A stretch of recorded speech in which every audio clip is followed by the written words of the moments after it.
இவ்வளவு கஷ்டப்படுறாங்க அப்படின்னா அது பெற்றோருடைய கர்மா தானா? ஆமா மேடம். இது வந்துட்டு கர்மா வந்துட்டு கண்டிப்பாக பிளே ரோல் பண்ணும். ஏன் அப்படிங்கன்னா ஏதோ ஒரு பழமொழி சொல்லுவாங்க, இந்த சட்டியில இருந்தால் தான் அகப்பையில் வரும் அப்படின்னு சொல்லிட்டு. ஸோ நம்ம ஜீனில் என்ன கொஞ்சம் இருக்கோ அந்த வந்துட்டு லைட்டாக கொஞ்சம் இருக்க தான் செய்யும் ட்ரேஸ் எல்லாமே. இப்போ மருத்துவத்துறையாக இருக்கும், உங்கள் முப்பாட்டம் வந்துட்டு மருத்துவராக இருக்கான், இவர் மருத்துவராக இல்லைனா கூட அந்த மருத்துவ சம்மந்தப்பட்ட இதில் வந்துட்டு இவர் கொஞ்சம் தீவிரங்க ஒரு இன்வால்மெண்ட் ஜாஸ்தி வந்துட்டு அது அந்த இதில் மேலே பற்று இருக்கும் இவருக்கு.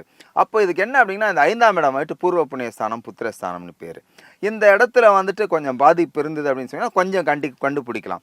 அதே போல் இதுக்கு இன்னொன்று என்ன அப்படின்னு கேட்டிங்கன்னா இவங்க குழந்தையோட ஜாதகத்தில் பையனோட ஜாதகத்தில் வந்துட்டு இந்த சந்திரன் புதன் எல்லாம் சொல்லுவோம் பாருங்க, இந்த சந்திரன் புதன் சுக்கிரன் இவங்கெல்லாம் வந்துட்டு பாசிட்டிவான கிரகங்கள் கூட இருந்தால் பிரச்சனை கிடையாது.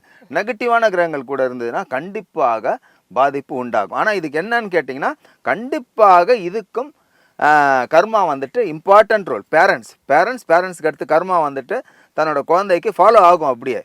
இப்போ நம்ம எப்படி சிம்பிளாக சொல்கிறோம், தாத்தா பாட்டி சொத்து எனக்குன்னு சொல்கிறோம்ல, தாத்தா பாட்டி சொத்து உனக்குன்னும் போது தாத்தா பாட்டி அப்பா அம்மா செய்த நல்லது கெட்டதும் குழந்தைகளை பின்தொடரும்.